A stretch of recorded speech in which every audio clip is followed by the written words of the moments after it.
સંતરામપુરથી અમદાવાદ જઈ રહેલી એસટી બસના ડ્રાઈવરની લાપરવાહીથી મુસાફરોને નાની મોટી ઈજાઓ. બસ બમ્પો પરથી કૂદતા અકસ્માત, 5 મુસાફરોને ઈજા પહોંચી. સૂત્રો દ્વારા મળતી માહિતી અનુસાર સંતરામપુરથી અમદાવાદ જઈ રહેલી એસટી બસનો ડ્રાઈવર બેદરકારીપૂર્વક બસ ચલાવતા ગંભીર દુર્ઘટના સર્જાઈ હતી. બાલાસિનોર નજીક ફગવા ગામ પાસે આવેલ 2 બમ્પ પર બસ ધીમી કર્યા વગર સીધી પસાર થતાં બસમાં બેઠેલા મુસાફરોને ભારે આંચકો લાગ્યો અને 5થી વધુ મુસાફરોને નાની મોટી ઈજાઓ પહોંચી હતી. વધુ પ્રાપ્ત માહિતી અનુસાર એસટી બસ અમદાવાદ બારજા ડેપોથી સંચાલિત હતી અને ઘટનાના સમયે સંતરામપુરથી અમદાવાદ જઈ રહી હતી. ડ્રાઈવર રાકેશભાઈ સુરેશભાઈ પટેલે બમ્પના નિયમોનું ઉલ્લંઘન કરતા હડસેલા સાથે બસ પસાર કરી હતી.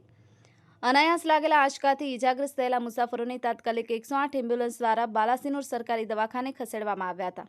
ઘટના અંગે બાલાસિનોર એસટી નિગમના અધિકારીઓએ તરત કાર્યવાહી કરતા ડ્રાઈવર વિરુદ્ધ બાલાસિનોર ટાઉન પોલીસ સ્ટેશન ખાતે ગુનો નોંધાવ્યો છે. જ્યારે એસટી નિગમ સલામત સવારી એસટી અમારી જેવી વાતો કરે છે, ત્યારે આવા બેદરકારીના બનાવો સવાલ ઊભા કરે છે કે મુસાફરોની સલામતી માટે શું પૂરતી ગંભીરતા લેવામાં આવે છે કે તે જોવાનું રહ્યું. ઈજાગ્રસ્ત મુસાફરોની યાદી સકુનાબેન શૈલેષભાઈ ડામોર, શૈલેષભાઈ જયસિંહભાઈ ડામોર, નરેશભાઈ શાંતિલાલ તબિયાડ, મોહનભાઈ યાદવ, રીનાબેન નરેશભાઈ તાબિયાડ.